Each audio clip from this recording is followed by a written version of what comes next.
Race. A young man, Jesse Owens, Stephen James, is running through the streets of Cleveland. He runs through the slums and into a rundown neighborhood home. He gets to packing his bags as he is getting ready to move out of his parents' home. He hunts around for his only shirt while his mom, proud of her first boy going off to college, finishes tailoring a nice suit coat for him. Jesse is afraid it is too expensive, but she insists and says he was meant to do great things. He says goodbye to his dad and gives him an envelope with $2.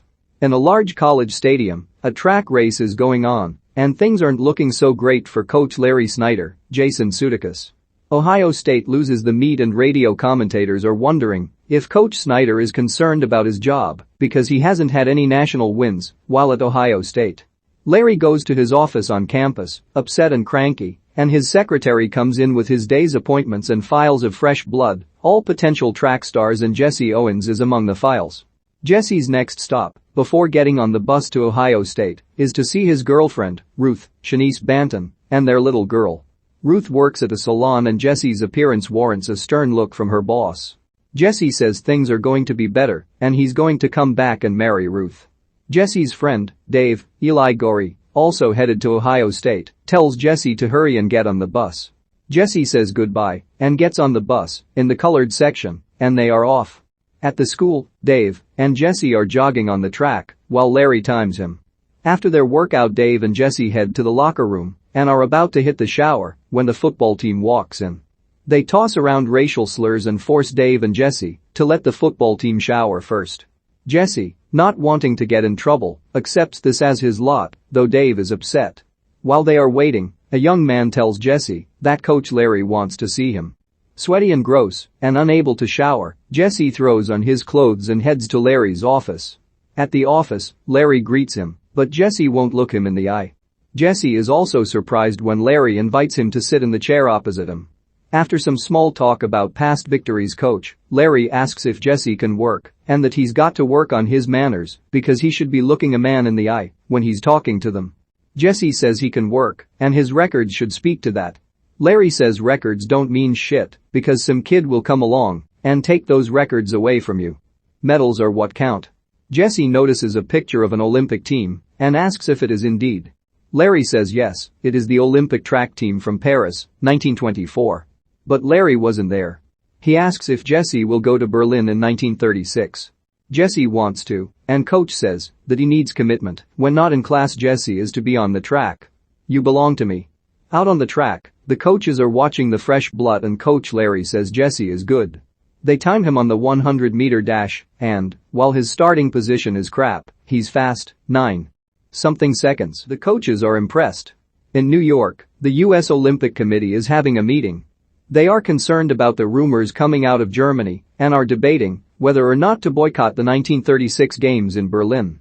They eventually agree to send a delegate to Berlin to assess the situation and make sure the Nazis play fair.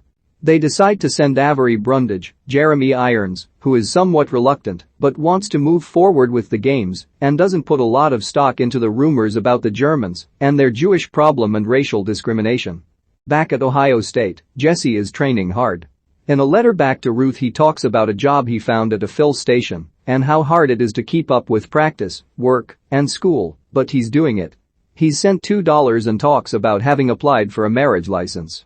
Coach catches up with Jesse and is frustrated that he's been missing practice.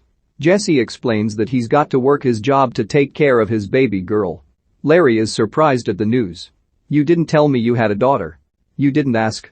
In Berlin, Avery is escorted to the stadium, currently under construction, and sees Jews being tossed from their homes, loaded onto trucks, and signs everywhere that say Germans defend yourself and other anti-Semitic propaganda. At the sports club, he meets Dr. Joseph Goebbels, Barnaby Mecherett, a couple of other Olympics officials, and Leni Riefenstahl, Carice Van Houten. Ms. Riefenstahl was handpicked by the Führer to film the proceedings of the Olympics, the first time it will have been recorded. It was a big deal. Avery starts in on what the Olympics would look like without American involvement, and the Nazis are very keen on appeasing the Americans. It isn't a problem with facilities, but with politics. Avery accuses them of using the Olympics to sell their nasty ideas about Jews and non-Aryan races. A deal is struck, the press will be reined in, anti-Jew signs taken down, and they'll stop shipping people out of their homes. Back in Ohio, Jesse goes to Coach Larry's office, where Larry gives Jesse a legislative page ID. The job gets $60 a month, and all Jesse has to do for the job is train. Win-win. Jesse's training starts in earnest, and Coach starts training him to start low and improve his form and cadence. After practice, the team hits the showers, and the football team walks in. After having distracted Jesse in practice, the coach provokes them into hurling horrible insults to teach Jesse a lesson. Block it out. He gets the message loud and clear. He celebrates later with some friends, all egging each other into a jumping contest. Jesse gets cocky and jumps over a pole, but falls and hurts himself. Coach is upset with him, but tell him to rest for 3 days, and maybe he will be able to compete in Ann Arbor. 3 days later, it is the Big Ten of 1935 in Ann Arbor, MI. Jesse is obviously hurt, but insists on competing. If his back doesn't make it through the 100-yard dash, coach can pull him. He takes his place on the track, amidst loud boos from the crowd, but he blocks it out. He takes first with 9.3 seconds on coach's watch. The officials won't accept the new world record, NWR, and insist his time was 9. Coach is pissed, but Jesse shakes it off and moves on. He goes to do the broad jump and scopes out the track. He asks an official what the world record is, then asks for a handkerchief and sets it at the world record line. He makes the jump and sets it NWR. Next up is 200-yard dash. He sets it NWR. He competes in the hurdles, another NWR. By now the crowd is going nuts and cheering for him. On the drive home, he is excited about the wins. Coach tells him that he also set a new school record for most points earned in a meet. Which cracker did I take that from? This cracker, coach says. Well, you know what they say about records. Some kid will come along and snatch it away from you. Jesse quotes back Larry's own words. June 25, 1935, Ohio State is competing in Los Angeles, and the guy they need to watch out for is Ulyss Peacock, Shamier Anderson. The press is waiting for the team when the bus pulls up, and the press asks how it feels to be the world's fastest human. Must feel great, because Jesse smokes the competition and Jesse, Dave, and another friend go to a jazz club after the race. A girl in a pink dress, Quincella, comes in. The guys don't think Jesse has a chance getting her, but to their surprise, she knows who he is and approaches him first. She's got trouble written all over her, but Jesse falls hard. In Germany, Avery is following up with his requests for the Berlin Olympics. Things look swell, and he pledges his support. He is also present with a business opportunity. He is a builder, and the Nazis want him to build the new German embassy in Washington, D.C. It would be a huge deal, and they insist to Avery that this is not a bribe, but a securing of the best builder in America for their project. He points out some design problems and appears to accept the deal. In Nebraska, Jesse, with Quincella, receives a telegram. Apparently Ruth has seen that Jesse and Quincella are cuddly and close, and she's angry and is threatening to sue Jesse. He is distracted at his track meet and loses to Ulyss Peacock. Coach comes by to talk over what happened. Jesse is curt and in the middle of a pity party and says he was just having a bad day. They get talking about relationships, and Jesse asks if Larry was ever married. Larry says he is currently separated from his wife, and his daughter is almost grown. His focus was on coaching, not his family. Jesse says, you never told me you had a daughter. You never asked. When the team loads up the bus to head back to Ohio, Quincella shows up and is getting ready to follow the team and drive Jesse back to Ohio. He loads her things into her car and breaks up with her. She's ticked and leaves quickly. Jesse says he's got some explaining to do back home. Back at home, Jesse goes into the salon, where Ruth works, and apologizes and proposes marriage. She shuts him down. He goes outside and waits all day in the rain for her to get off of work. She scolds him for missing races. He says he'd rather miss races and work at a gas station if it meant he got to spend his days with her. He proposes again and wants to get married that day, and this time, she agrees. He runs off to find someone to perform the wedding for them. Back in New York, the U.S. Olympic Committee is there to vote. Jeremiah Mahoney, William Hurt, says that they need to vote against participating in the games, that a vote against participation is a vote against tyranny. Avery encourages everyone to vote for the dream of participating, thinking of the athletes and the chances this could ruin for them. In the end, the vote is close, 58 in favor of going, 56 in favor of a boycott. In Ohio, a representative of the NAACP comes to the Owens home to try and talk Jesse into not going to Berlin, only because they need to show the Nazis that their discrimination is intolerable. Jesse's father disagrees, but believes that the choice should be Jesse's. Jesse asks if the representative runs. He doesn't. Jesse explains that on the track race is the last thing that matters. It is just fast or slow, and in that there is freedom. Back at the school, everyone is listening to a boxing fight, a Nazi fighter versus an American fighter. In the end, the Nazi fighter wins. Coach says that at least in 3 weeks' time they'd be beating the Nazis at the Olympics. Jesse says he's not sure he's going. Coach is livid and can't understand how he would give up the chance to be a part of history. He says race doesn't matter, but Jesse says he can say that because Coach is white. At the track, that night Coach Larry is drinking and upset. He stupidly decides to go for a broad jump and hurts himself. The next morning, Jesse is on a jog when Larry catches up with him in his car. He gets out, using a cane, and encourages Jesse to give himself the option to go to Berlin by at least going to the Olympic trials. At the Olympic trials, Jesse qualifies for 3 events. At the press meet, the topic keeps veering from the sport and to the politics. 2 of the track team are Jewish, and then there is Jesse and Dave. How can they participate given the discrimination abroad and at home? It isn't a pretty press meet. Afterward, Coach Larry tries to get the Olympic coaches to bring him on as an additional coach for Jesse. They won't have any of it. On the way back to his hotel, Jesse runs into Ulyss Peacock. He tore his hamstring and is never going to run again. He says to go to Berlin just to stick it to Hitler.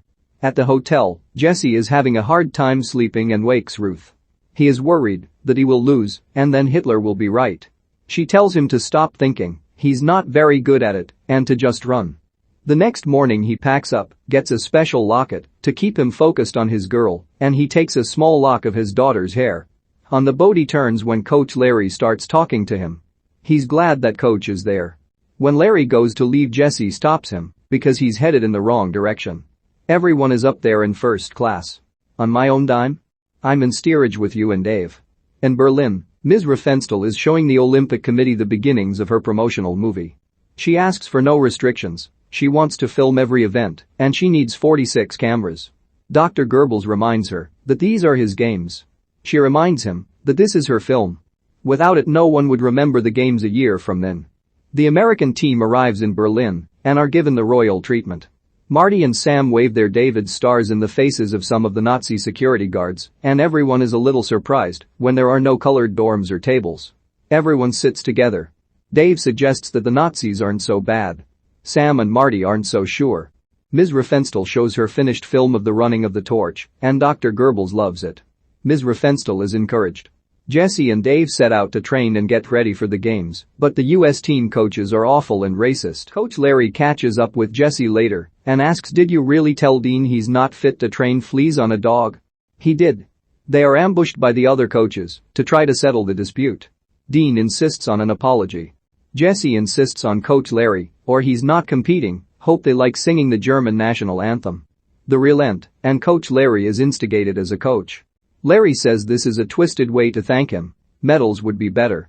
He asks Jesse about his new shoes, but Jesse says they never showed up. Coach Larry goes looking for the shoe shop where the shoes, from London, were supposed to come from. He gets totally turned around, he doesn't know any German, and ends up walking up on a group of Nazi soldiers forcing a Jewish family into a military truck.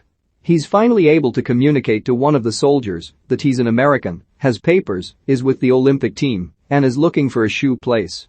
The guy guides him off, though Larry can't stop looking back at the truck. The morning of the Olympic competitions, Larry can't stop fussing over Jesse. Jesse, on the other hand, is totally cool and calm. They start off for the stadium, which is huge, filled with people, and has a Zeppelin flying overhead. Everyone stands as Hitler comes into the stadium. Jesse gets his new shoes on, looks at the picture of his wife in the locket, and then prepares the track. He wins the 100-meter dash and easily gets his first gold. Avery congratulates him, then takes him to go meet someone special. It is custom for the hosting dignitary to do a meet and greet with gold medalists. He escorts Jesse through the middle of several dozen higher-ranking Nazi officials. They meet Dr. Goebbels, who doesn't even look at Jesse. They are informed that, in order to avoid the traffic home, Hitler had to leave early and will not be meeting Jesse. At least, that's what the translator says. Goebbels really asks how Hitler could be expected to shake hands with that. Avery is livid. The American team has a small party to unwind for the day.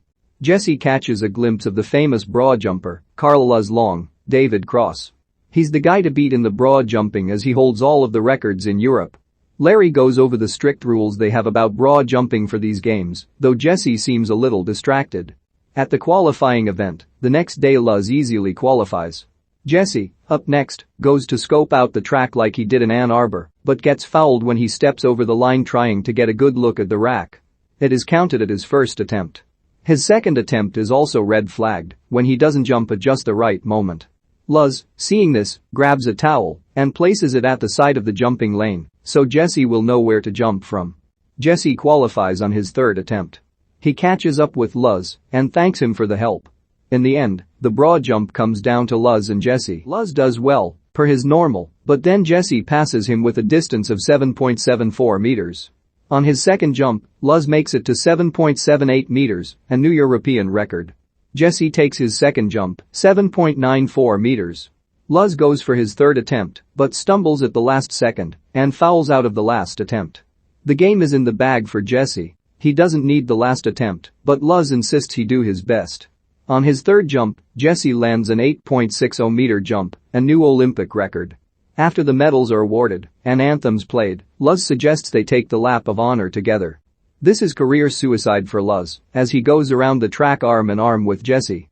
Ms. Riefenstahl's cameraman asks what Luz is doing. His career is over.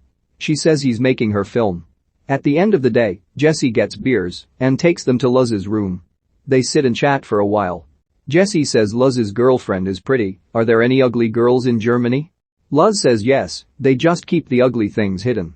He talks about a lot of the awful stuff the government is doing and talks about a girl that had been sent to his room the night before on orders to get pregnant. Jessie asks if Luz is going to get in trouble for the stunt he pulled earlier in the day. Luz tells Jessie to win the 200-meter dash. Not for any political agendas, but for Luz. It would make losing to Jessie that day a little easier to swallow. The next day, everyone back home is gathered around radios to listen to the broadcast of Jessie's last race. In Berlin, however, Ms. Riefenstahl's team is not set up or ready to roll cameras. They've been ordered not to film the race. She sends them out quickly, and they hurry to their posts and getting rolling just in time.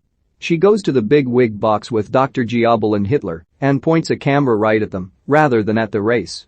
She's going to catch their reaction as Jessie easily wins his third gold medal. After the race, Avery and Ms. Riefenstahl find themselves alone with Dr. Giabel. She went to insist that the good doctor not tells her crew what to do. Dr. Giabel asks her to translate for him as he talks about being a good party guest to Avery. He makes it known that the host, the Nazis, are offended that their guests have not treated them with respect and tells Avery that the Jewish boys, Marty and Sam, can't run in the 400-meter relay race. Avery basically says the hell they can't, but Goebbels reminds him of the business deal they have. How would the US Olympic Committee feel about Avery's endorsement of the Berlin Games if they knew about the business deal they had? Avery caves. The US team holds a quick meeting, claiming that the Germans have been holding back their better runners and that they are now afraid that they need to change up the lineup. Sam and Marty are out, Dave and Jessie are in. Sam and Marty call bull. They know it is about the fact that they are Jewish. Jessie doesn't want to run, and the team is at an apparent stalemate.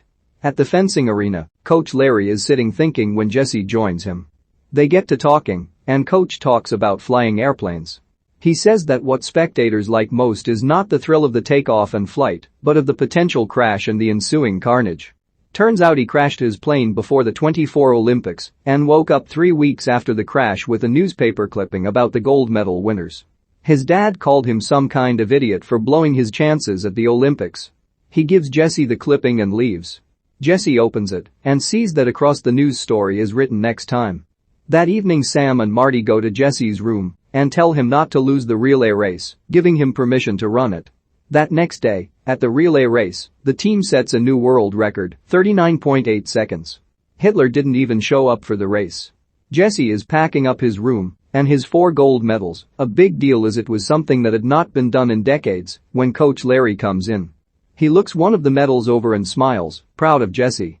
Ms. Riefenstahl shows up and asks Jessie for a favor. She wants to film him doing the broad jump. After a few takes he asks if this isn't cheating, it won't be the real jump in her film. She says it is so that people will never forget what he did.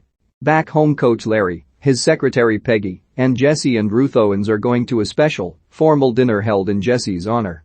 Sadly, their party is stopped, and Jesse and Ruth are told they will have to use the service entrance. Larry is ready to go to war over this, but Jesse calms him down, and they go to the service entrance, while Larry goes through the front door. When they get to the service elevator, a young fan, a white kid, asks for Jesse's autograph. While the last scene plays out, captions about what became of the people in the movie are played. In September of 1939, Germany invaded Poland, and World War II began. Luz was forced into military service and sent to the front lines. He and Jesse remained friends and in contact up until Luz was killed in action. People lined the streets to welcome Jesse home, though the White House never publicly acknowledged Jesse and his accomplishments. Larry Snyder continued coaching at Ohio State until he retired. Several of his athletes went on to be major record holders. He went to the Olympics in Rome in 1960 as the track coach. Jesse and Ruth had 3 daughters and were married until his death in 1980. Jesse was posthumously awarded the Congressional Medal of Honor.